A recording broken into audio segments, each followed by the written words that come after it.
Good morning, good morning, good morning, and welcome to the Great Lakes Health Radio program on Power 96.5 FM WUFO AM 1080 AM. I'm Francesca Messiah, Kaleida Health Manager, Workforce Development, and I want to thank you for once again tuning in and listening to the Great Lakes Health Radio program, where I always hope that by the end of the hour, you've picked up a couple of things you didn't know before, and not only for you, but also to share in conversations with your network, Sunday at church or Bible study. But it's all about learning. And today, um, I just want to share with you a little bit about Kaleida Health. Who is Kaleida Health? We are hospitals. We're hospitals not only in Western New York, we're in Olean as well as Bradford, Pennsylvania. Kaleida Health, you will see labs for blood draws throughout Western New York, Olean, and Bradford, Pennsylvania. We offer outpatient clinics, primary care specialty clinics for all ages, ambulatory services, school-based health centers in the Buffalo Public Schools, as well as around services where the medical professionals, if they're nurses, aides, therapists, come to your home through the Visiting Nursing Association. We're over 13,000 employees, and I'm just very happy that either you are part of our Kaleida system, one of our patients, or that you're considering being one of our patients and one of our many services that we provide throughout the community. Well, today's topic is something that is new to me. It's relatively new in the news, and that's the topic of birth equity. Our guest for today is Rhiannon Needham. Right, did I pronounce your first name correctly? Yeah, Rhiannon. Rhiannon. Mhm. And Rhiannon Needham is with Kaleida Health, and she is the birth equity coordinator. So today, our topic, we will be talking about birth equity coordinator and how it supports the diversity, equity, and inclusion initiatives that are part of our fabulous Kaleida Health system. Welcome to the show, Rhiannon. Thank you. Thank you for having me. Oh, you're welcome. And the first question, if you could please explain what is birth equity and why is it important for the hospital system, for Kaleida Health, to have you as our birth equity coordinator? Sure. There's a very specific definition that's kind of all-encompassing of what birth equity is, but at its core, it's really ensuring that all people, doesn't matter their race, ethnicity, socioeconomic status, or any other factors, have sort of equal access to quality health care, and especially reproductive care during that pregnancy, birth, and postpartum period. Uh, we do focus, there are definitely healthcare disparities in certain populations, depending on where people live, or sometimes related to their race, ethnicity, or socioeconomic status, especially when we're thinking about insurance factors and things like that. But ensuring that people in any reproductive phase have whatever resources they need to be successful.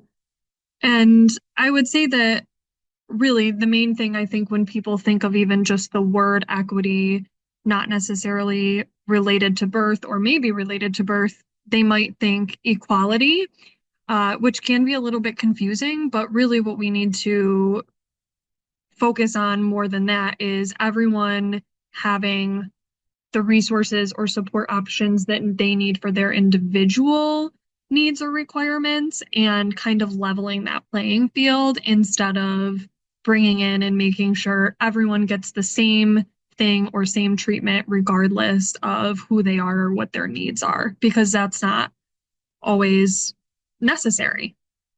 Just to answer your question of why it's important, in our healthcare system is, and I think important all the way across our country, but especially in New York State, is some of the disparities that certain populations have, especially in our Western New York region. We are the Buffalo is the largest city outside of New York City. So we have a pretty dense population in some of our areas, and they just have different needs depending on, as you mentioned, we're out in Olean too, depending on if they're in a rural area or an urban area, and what healthcare options are out there for them. So then, would you then say some of the rural communities and urban communities face some of the same healthcare needs? I would say that some of the same and then some very different. The access is absolutely going to be different for each of them. I mean, people who live in, let's say, downtown Buffalo, this medical district that we have down here is pretty dense, so there's a lot of different options. However, they may need to there's parking issues down here. They may need to take public transportation. They may need to get dropped off, especially if it's emergent care. Whereas the opposite out in Olean or other rural areas, they might have to be driving a pretty far distance just to get basic care. So that is a huge difference, but I would say that there's still the same need is still there. Just because you live in one area doesn't mean that you need more or less care, just because of what's out there. And that's true. Good health care is good health care, and we all need good health care. So yeah, no, I agree, and I'm sure our listeners would also agree. Birth equity. What departments do you collaborate with, and do you collaborate with departments across the system? I mean, I know you're located, I believe, at Buffalo General, but do you collaborate with like Millard Fillmore Suburban or Uh, Olean? Or, yeah. yeah, Go- I do. I cover with collaborate with mostly the maternity departments at each of the hospitals. So at Millard Fillmore Suburban, Oshai, and Olean. Uh, my office, like you said, I am housed at Buff General, but I don't really do much with the Buff General population because there's not really birth going on here. They usually will go shy if they come in. So I do collaborate with the maternity departments, which would include labor and delivery, the mother baby postpartum unit, and then maternal fetal medicine that's here at Oshai, across all three of the hospitals. And then I also collaborate with some of the outpatient clinics, like the Kensington Clinic, Niagara Street, some of our GPPC OBGYN clinic affiliates that we have. I And do some, what is GPPC for those who may not know? oh yes, it's general physicians. It's their They are a Kaleida affiliate, so we are aligned with them, and there's a lot of not only OBGYN, but primary care practices and things that are under the general physician umbrella. Yeah, I just wanted to make sure. I mean, I know what general physicians is, and I just want to, and it's a relatively um, new collaboration that Kaleida Health has developed, and they are um, physicians and medical practices, physician clinics for men, women, children, again throughout the Kaleida system, and a large one right here in a block from downtown Buffalo's. So what were they doing? What were the departments doing before birth equity? Before you came along as birth equity coordinator, how were they keeping track of, you know, and what are they keeping track as? I didn't ask it. What is it that you're actually keeping track of?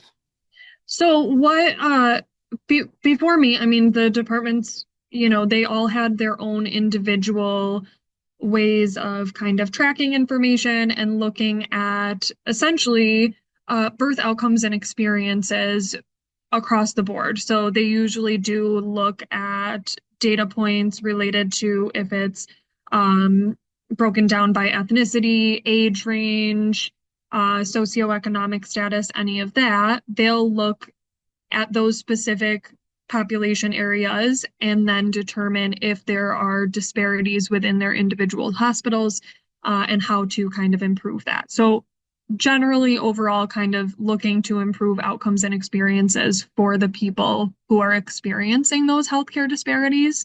Um, Before me, and they still are. I absolutely did not come in and take over anything. I'm just mainly here to support and provide some additional education and ensuring that the system is kind of doing all of what we're doing in a cohesive way so that if Oshai is doing something really wonderful and Suburban is looking for resources or ways to improve that in their hospital, I can kind of bring them together and offer that collaboration or be a liaison between the facilities. And then same thing with Olean and just looking at everything from a system perspective rather than individually is I'd say what my main involvement is. But before they were still working on all of this on their own. They might have just had to do it in different ways because there wasn't somebody necessarily specifically designated to do this work. Uh, but they have been a part of the New York State Birth Equity Improvement Project, which is a state initiative for many different hospitals where people give birth. And that project looks at many different things like improving outcomes and experiences. And that data is tracked through patient surveys and then reducing C-section rates and things like that. That project focuses on a lot of different things that both Oshai and Millard Fillmore Suburban were a part of long before I joined the system. So they have been doing the work. There's just now somebody who, like I said, kind of helps to bring that together and look at these are the great things that we're doing here. Maybe we can do it here as well. And the who is you, Sure. right? Yes, yes. You Yes, are the it is me. who. Yes. So when we talk about, and you've used this term over and over, birth outcomes, you did talk about C-section. What are some of the other things that are looked at? Um, and is it C-section? How many people are having C-section, or the outcomes of C-section? So just, so besides, we talk about birth outcomes. Are we looking at who lived, who died? Are we like what are we looking at under birth outcomes? What are you looking at? There's definitely the maternal mortality piece, which is are people dying during childbirth or in what we call the perinatal period, which is during pregnancy, birth, or one up to 1 year postpartum. We're looking at kind of is that happening? If it is, why is it happening? And also the who, because we need to look at and address if one specific population group is experiencing more either issues or higher rates of maternal mortality dying during that perinatal period. Is that something that we need to address? And really, the answer is yes. Not necessarily at a system level, but looking at the numbers for the state and nationally, there is evidence out there that certain populations do have higher maternal mortality rates, and that's Black women and their infants are usually the rate for Black women compared to white women is 4.2 to 1 in New York State, which means that Black women are over 4 times more likely to die during pregnancy, birth, or that postpartum period than their white counterparts. And when we look at that for New York State, it's really even higher than the rest of the country, which is between 3 and 4 times more likely. So New York State, has this issue that needs to be addressed, which is why there's this state improvement project that's going on, because it's obviously not just a right here Buffalo problem. It's with New York City having such a large population, there are other areas of the state, but it is something that we acknowledge. We live in New York State, we work in New York State, and it is something that we have to address. Yeah, and I believe that is something that a few months ago I did see Governor Hochul announce that a new committee or a panel, a new committee to discuss birth equity. So I did see that news clip. Mhm. Birth equity, is it considered a social determinant of health and why?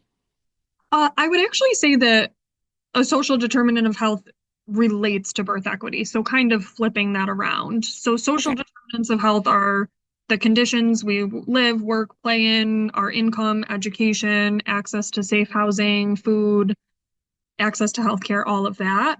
And all of these things play a major role in reducing our disparities or what you could call achieving birth equity. I mean, we're always striving for better, but achieving birth equity because they're all influencing our access to prenatal care, nutrition, our social support, which is our families or community members, overall health during pregnancy, stress levels that could contribute to our blood pressure. All of that is directly impacted by our individual social determinants of health. So I would say that they are related, uh, but social determinants of health play into birth equity. hmm And you know what? I don't think we've had a show in a while on social determinants of health. And I believe that comes under your department, diversity, equity, and or does it? Does social determinants of health come under diversity, equity, and inclusion department? Yep. Yeah. I mean, there are a lot of people involved in it. There's a committee related to it that does involve our department, but it also involves social work. Social work has actually taken over a very big percentage of when nurses or MAs will go in and screen for social determinants of health when people enter our hospitals. That kind of goes further into social work and they determine what next steps are. If people need help related to those social determinants, then they'll kind of address that through the social workers. And so I was saying for the listeners, you can see how it's a very complex area with birth equity and social determinants of health, and it's they're all intertwined. Um, if listeners are interested in having you speak at a program so they better understand or they may understand and they want to hear more or learn more about what Kaleida Health is doing around birth equity, what should they do? So, actually, the best way to get directly involved if you're interested in the work being done around birth equity within the system is we have what's called a maternal advisory board. And the maternal advisory board, it's actually split into two. We have one for community stakeholders, so people who are kind of living, working, breathing this type of thing. And then we have a separate board that's specifically made up of parents, either people who have given birth or their family members within the last 2 years at one of our facilities. And the maternal advisory board, there's a link right on Kaleida's volunteer page to kind of fill out the questionnaire for it. And then it's also on our maternity services page. And all of that, those inquiries come directly to me. And then I contact people individually to talk a little bit more about it. What was the first committee you mentioned? The name? It's all called the Maternal Advisory Board. So it's all one streamlined form to fill out. And then when I talk to people individually, we determine if you would fit best on the community side of things or on the parent side of things. Um, what type of person, I don't know, are you looking for and how often do you meet? So what are some of the things that only because I serve on boards and I just had a meeting earlier today and that's one of the things we were talking about. What's the fit? Is there any type of a is there any certain fit you're looking for, or is everyone welcome to apply? Definitely. I mean, absolutely everyone is welcome to apply. I will say it's not like a what you might consider a normal board where you're kind of voting on a lot of things or things like that. It's more of for people who are passionate about improving these birth outcomes and experiences in our region. And so you could either fall into one of two categories. One, if you or some one of your immediate family members just gave birth within the past 2 years uh, at a Kaleida facility, so either Millard, Fillmore Suburban, Olean General, or Oshai, then that is one bucket that you could absolutely fit into. And then the other side of things is if you are a community health worker or if the work that you do directly relates to birth equity. So we have representation from insurance companies, community health organizations, doulas, and different people who are really just committed to doing that work. That's our community side of the board. Mhm. On the community side of the board, do you or slash your team, do you ever reach out to different groups asking them if they're interested in serving? If you're, I mean, Absolutely. okay, Yep. Yeah, okay. very consistently. So community health workers, health educators, those might be some, or like you said, someone who has in your family who's given birth in the past couple of years. I'll need to look at and what page would they go to on our Yeah, Kaleida they, Health website? it can be found in two places, and it's the same thing in both places, so you don't have to go to both. But one, if you go to the Kaleida Health volunteer page on our website, Oh. there's a link and it says Maternal Advisory Board. Or if you're just looking around the maternity services page on the Kaleida Health website, it's linked there as well. And it's a big box in the middle of the page, so you can't really miss it. It's right there. Mm-hmm. And when do you meet? We meet quarterly. So we just had our first meeting for the year in January, and then we'll meet at the top of each quarter. So it's just 4 meetings per year with a 1 year commitment. You don't have to re-up after those 4 visits, and we have a virtual or in-person option. Mm-hmm.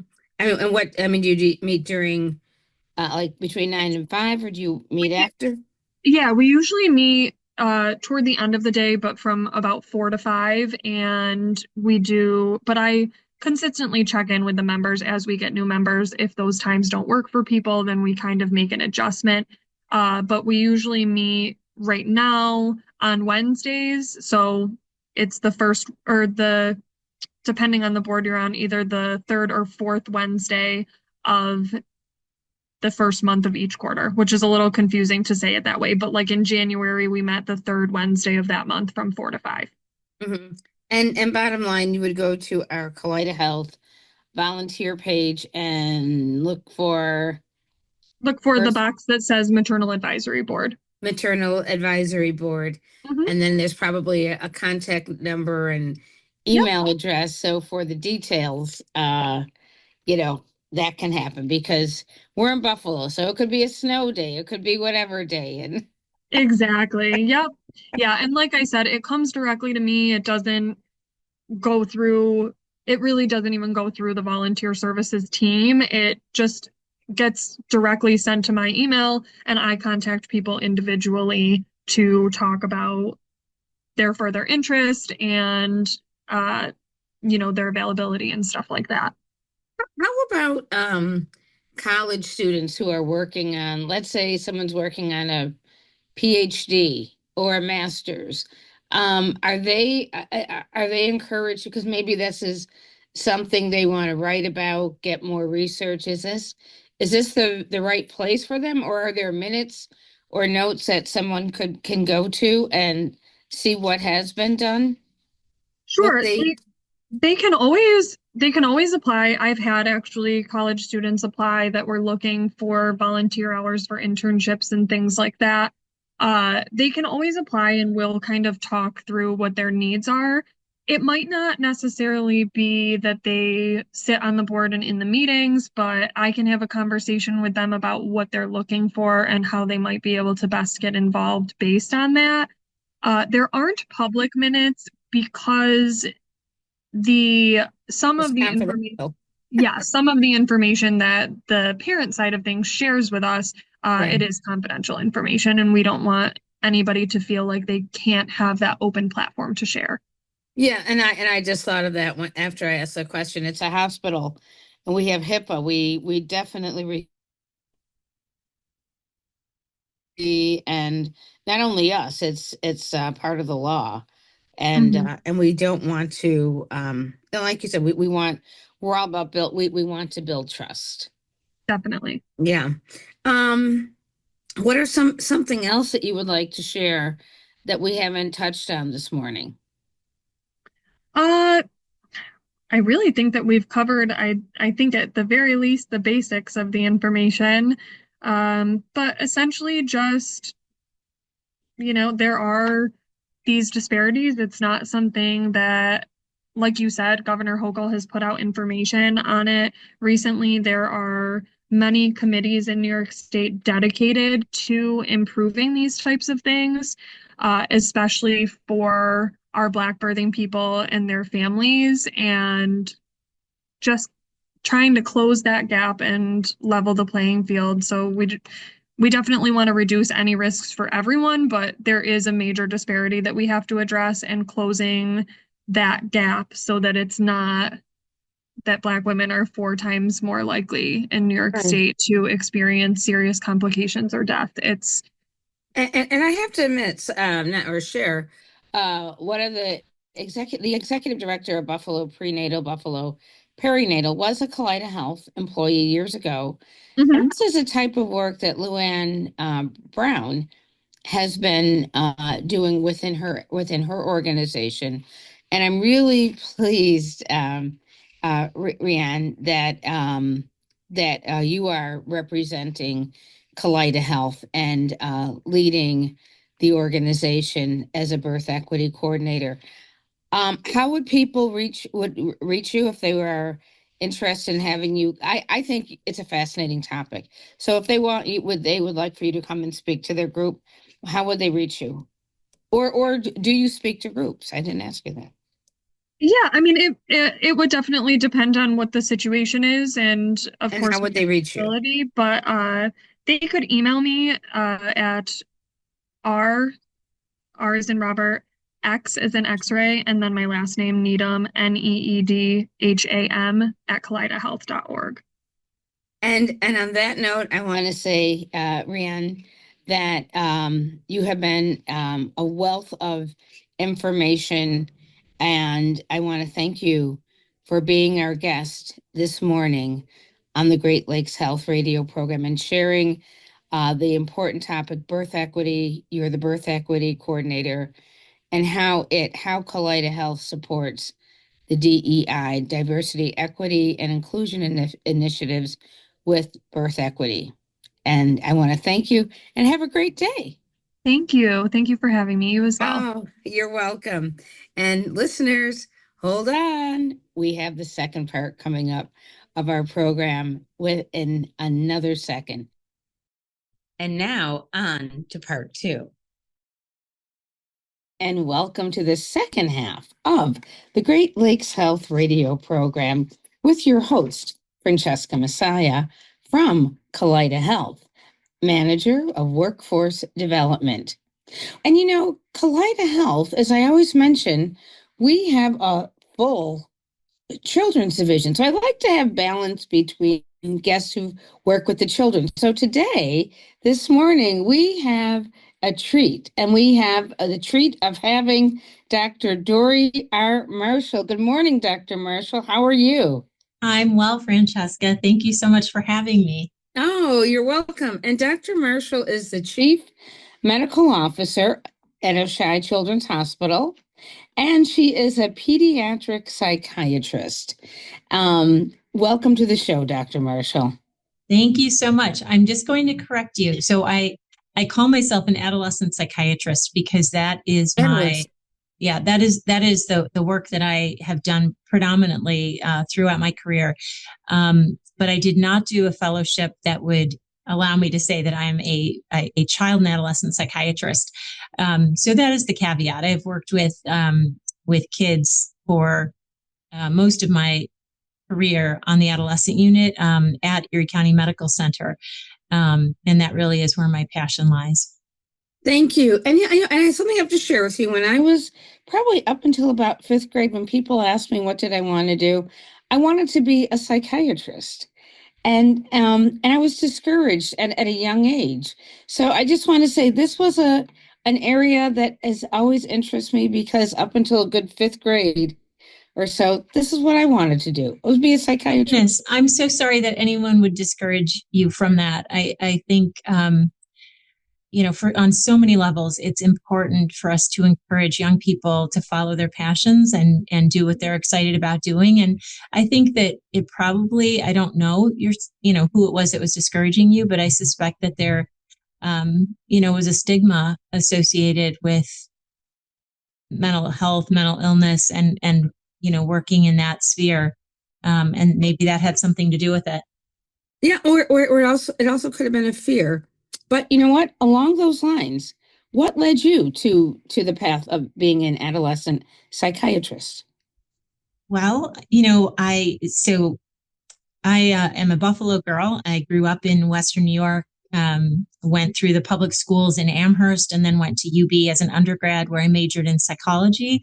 I thought it was fascinating, trying to learn what motivated people and, what, you know, what helped people when they found themselves in situations where they were struggling with a mental illness. It wasn't part of the plan in their life's course, but hit them at a certain point in time. And so that was an interest of mine from undergraduate years.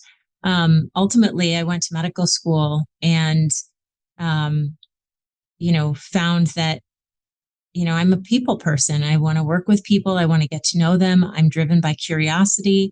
And when somebody tells them a little bit about themselves, I want to know more because I really do believe that when you understand enough about a person, everything that they do and everything that they want makes sense. But it takes a lot of talking and a lot of,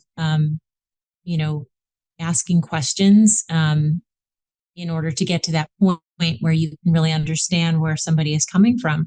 And so I think that really led to my interest in psychiatry. And when I was a resident in psychiatry here at the University of Buffalo, I spent about 3 months in my last year of residency on the adolescent unit at ECMC. I loved working with the kids who came to that unit. I loved working with their families. And I found that was the most meaningful work that I had done to that point, which is why I stayed there for the next, 11 years. 11. Yeah. Mhm. Mm-hmm. Okay. So, and when we say adolescent, what age is adolescent? Because my next question, I had children, but it should be adolescent. And I just want to make sure that our listeners know what age are we talking about when we talk about adolescence? We can talk about children. We don't have to limit it to adolescents. I mean, that's the age group that I worked with primarily. But we can talk about, child psychiatry more generally, for sure. Okay. So then why would a child need to meet with a psychiatrist? And what is the youngest age? So if we have that a child would come and or a parent, a grandparent, a foster parent would see you. Yeah. So I think that it really depends on the child. And I would say that the rule of thumb is that when there's a change in behavior, um, from baseline to something that's concerning, that's when, parents, caregivers, grandparents, teachers, that's when their antenna go up and they are, at that point wanting to know what's wrong. And if it's the change in behavior that's based on a physical ailment, say that, child is, all of a sudden limping, right? That is going to drive the child to the pediatrician. If a child's behavior, their sleeping is suddenly, very different, or their eating is suddenly, very different, they might start with their pediatrician, but depending on, what accompanies those changes, the pediatrician or the parent or caregiver or teacher might think that it, needs to be evaluated by, a child psychologist or a child psychiatrist. And it's really those changes, a child who suddenly becomes very withdrawn at any age, right? It could be, 2, 3, 12, 13, 18. When a child, suddenly has a change in their behavior that's of concern, that's when you start thinking about bringing in a mental health professional. Mm-hmm. And are the children seen? Are they inpatient if something happens to them and they're in the hospital, or are children seen as outpatient, meaning that they would come into a clinic or an office? Yeah, and I think that's a great question, Francesca, because I think some people have preconceived notions about what psychiatry, entails, and it can be both. Sometimes a child is, um, having a physical illness.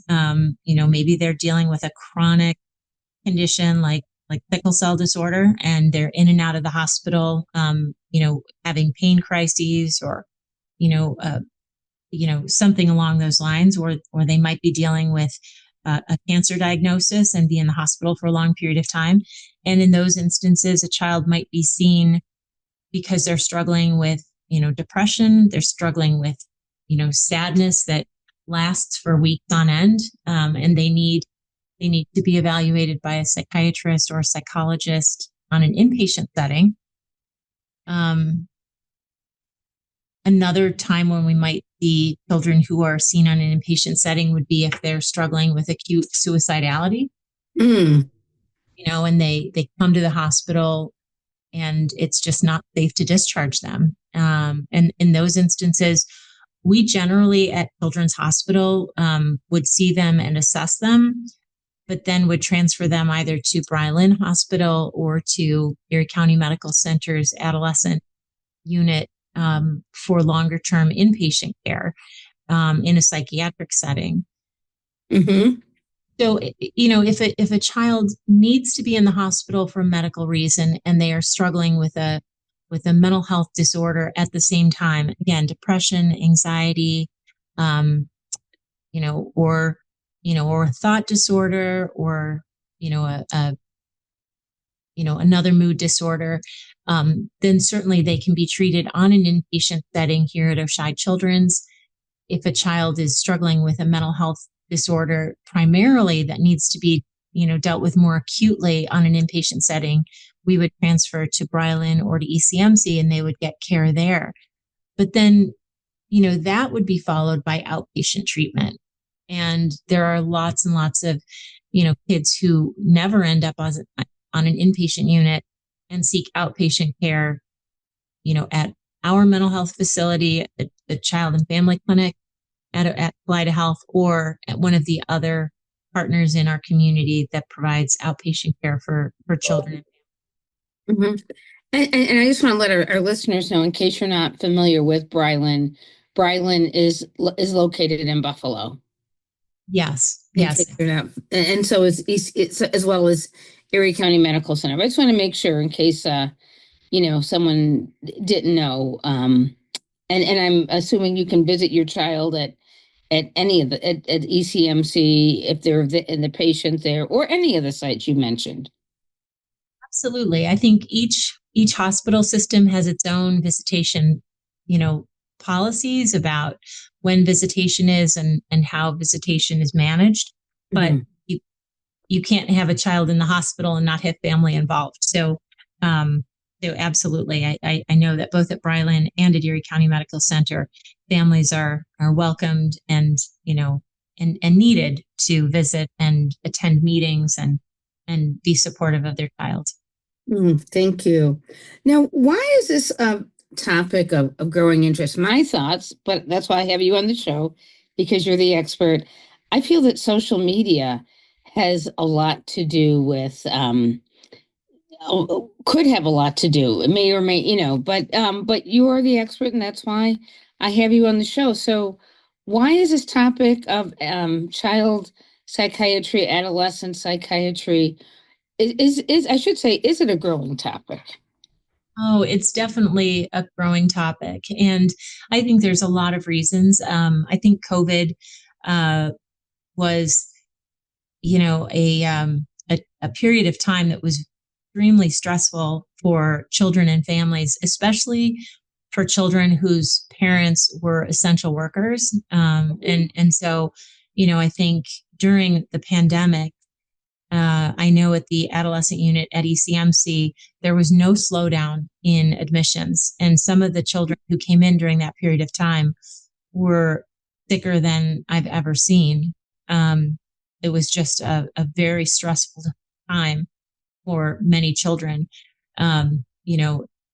It was scary. They lost the support of their schools for that period of time because they weren't in school, and so all the safety networks that are in place in a school were lost to the kids during that period of time. And parents were under, extreme stress, which, certainly impacts kids. But even before the pandemic, I think your question about social media is astute. Um, Social media can be wonderful. It can help in lots of ways. It brings connection to people who've been out of touch for years. It brings resources to the foreground where people may not have known they existed, and so it can be a very powerful, positive communication tool. But there are downsides, and I think technology hits us quickly, right? It's not like having a cell phone was something that snuck in over 4 decades and gave us time to get used to it. It was sort of Right. like overnight, all of a sudden, everyone had a cell phone, Right. right? And I told parents for years that if they thought back to their childhoods, and we had telephones in the house, um, we had some rules constructed around telephone use. For my family, the rule was you didn't call anyone before 9 in the morning, even on the weekends. Right. And you didn't call anyone after 9 o'clock at night. And, so there was downtime. You got off the school bus, you went into your house, and you were free of any bullying or any drama that was happening at school. And you had some time to focus on your family. Right. Yes. Yes. And Yeah. I think that, what I've seen with cell phones is that in instances where parents aren't providing some structure around, or some rules around when the cell phones are used, you have children getting off the school bus and coming home, and they never get a chance to turn off Right. what's Yes. happening at school. And so they can be bullied at 4 in the afternoon. They can be bullied at 10 o'clock at night. They can be bullied at 2 in the morning.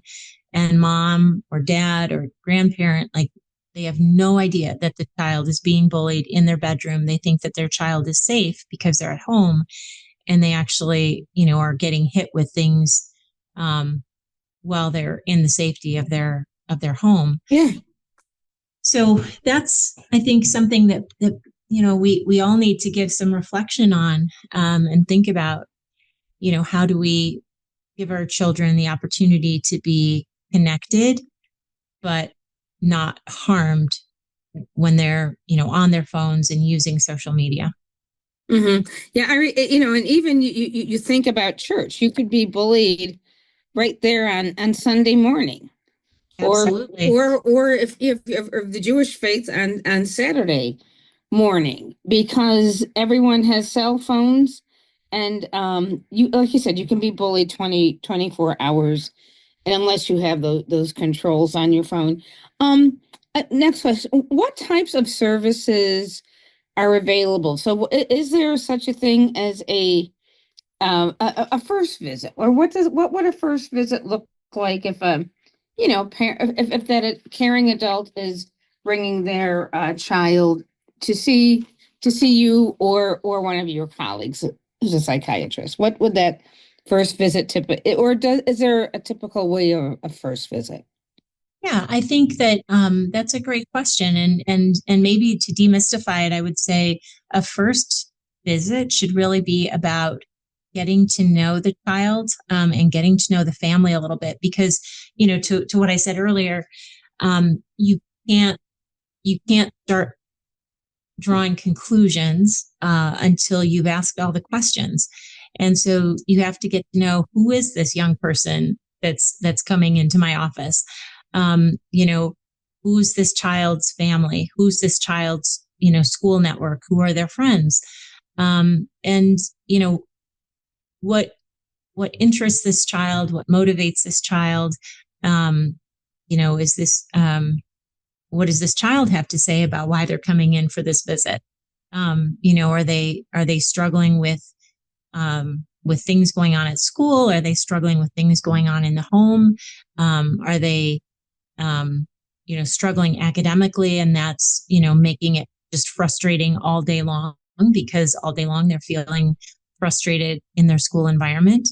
And so an intake really is about asking a lot of sort of baseline questions to get a sense of, and not an in-depth sense, but just sort of a first glance at who is this child and who is the family that provides the context for the child, if that makes sense. Mm-hmm. No, that makes total sense. I know you said struggle.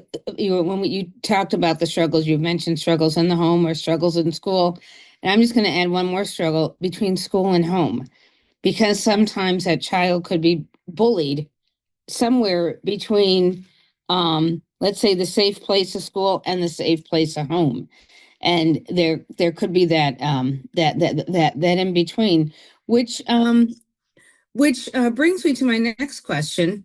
What is your advice for our listeners, for our caring adults, parents, grandparents, foster parents, who may see this and that young person in their household, and they're struggling at what they should do? What what should they do if they see that? Any of Well, the yeah, you yeah, I mean, they should absolutely reach out. I think for some people, the first call is to the pediatrician, because they have a relationship with their child's doctor, and their child's doctor can be, a starting point for addressing the concerns that the that the parent is seeing, or the caregiver is seeing, or, like you said, all the people. all the people. People. Um, they can also, if it's a more acute concern, if it's like, oh my gosh, this is terrible, what do I do right now? They should call crisis services, because Yeah. crisis services can talk to them on the phone right now. And if needed, they can send somebody out to assess the child and assess whether there's a need for ramping things up a little bit. And we have, if it's a concern that is not an immediate concern, but something where the parent wants an assessment, wants an evaluation, the children's psychiatry clinic at Oshai Hospital. I can give you the number, I think, at the end, for people if they want to write down the phone number to call to get an appointment and to get that child in for an assessment. It's really not a threatening environment. It's full of therapists and psychiatrists who love kids and love their families and want to take care of them and want to offer assistance whenever they can. So I can give you that number if you want me. Yes, yeah. Because why don't you give that number, and then I have the number of crisis services, which has a 24-hour hotline. So why don't you first provide the Kalida number, and then I'll provide the 24-hour hotline number. Okay. So the Kaleida Health Child Psychiatry Clinic is 716-859-5460. So 716-859-5460. Okay, thank you. And then the 24-hour line for crisis services, also in Buffalo, it's their 24-hour hotline, is 716-834-3131. Again, that's 716-834-3131. Yeah. Yeah, Um, and I think there may also be a crisis services kids helpline, Francesca, um, which is 716-834-1144. and say that one more time, please. 716-834-1144. Yeah, thank you. Who is responsible for making the appointment? I think at one point in time, maybe teachers could, but is it the teacher, the parent, how is that determined for who is responsible for making that call of concern? Well, I think certainly if teachers have a concern, they have every, right responsibility even to reach out and let someone know. And that could be the parent, or the parent figure, or the counselor at school, or even a school nurse. I think, many of our elementary schools have school-based health clinics. And so reaching out to the clinic might be a first step. But at our child psychiatry clinic, we would want a parent to call to make the appointment, because they would have to give consent for care. Now, crisis services, anybody can call. So I think your question about teachers calling crisis services, if a teacher had a child that they were, imminently worried about, they certainly could call crisis services um, themselves. And I suspect that each school probably has its own protocol for how that's handled. Mm-hmm. Yes. Well, Dr. Marshall, we've been talking quite a bit about adolescent child psychiatry. But let's switch roles. Your hat as chief medical officer at Oshai Children's Hospital.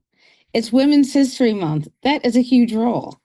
What exactly is a chief medical officer, and what are your responsibilities? So that's a good question. Thank you, Francesca. Um, so my role as chief medical officer is really to answer to all the physicians who work at Oshai, whether it's in the hospital or in the outpatient settings, and to try to facilitate their giving the best care to the women and children that we serve that they can. So I work very closely with the physicians and with the physician leaders to try to streamline the services that we offer, and make sure that we are addressing all of the needs of the patients that we serve here. Um, and I think, it may be Women's History Month, but it's always women's healthcare here at Children's Hospital, and children's healthcare here at Children's Hospital. So, Yeah. yeah, I appreciate that question. Yeah, well, you know what, and that's how I feel about a lot of times when they'll say it's breast cancer month or colon cancer month. I understand the importance. However, you should get screened, or every month those health um those health challenges can come into any of our lives. So I like how you phrase that, how Women's History Month, that's still the concern. It's We 12 months out of the year here. 12 months out of the year, exactly. We have a few minutes remaining. Is there something that you would like to focus on? Something you want to add? A question you want to add more content to? I think I just would like to reemphasize that, when a parent or a caregiver is concerned about a young person, it doesn't matter if the child is 4 or 17.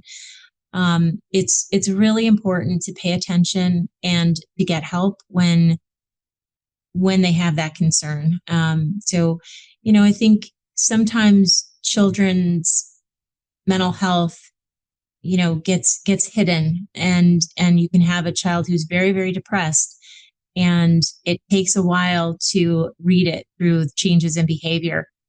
So once you start to see those changes and feel like something isn't right, it really is very important to reach out. And again, you can start with the pediatrician, or you can pick up the phone and call, our children's psychiatry clinic. But it can absolutely be life saving to make that call and to start focusing on what's underlying, the child's distress. So, yep, I appreciate you giving me sort of the forum to talk about this, Francesca. Oh, you're welcome. And I know parents sometimes, grandparents, sometimes you may have been raised if something was strange to spank, but sometimes that's not it. Sometimes they may need to give us that number again, Dr. Marshall, if you could. For the child psychiatry clinic? Yes, please. It is 716-859-5460. Well, thank you so much, Dr. Marshall. We are out of time. And I just want to thank you so much for this very important topic. Thank you for taking time from your busy schedule to share your knowledge with the community here on the Great Lakes Health Radio program. Absolutely. Thank you. And listeners, next week, you will hear from my esteemed colleague from Erie County Medical Center, ECMC, and that's Cindy Bass. And God be willing, in 2 weeks, you will hear me in 2 weeks with another interesting topics from Kaleida Health. We have over 13,000 employees, and I promise every other week we're going to have topics that are of interest to you and to our community. Thank you. Bye-bye.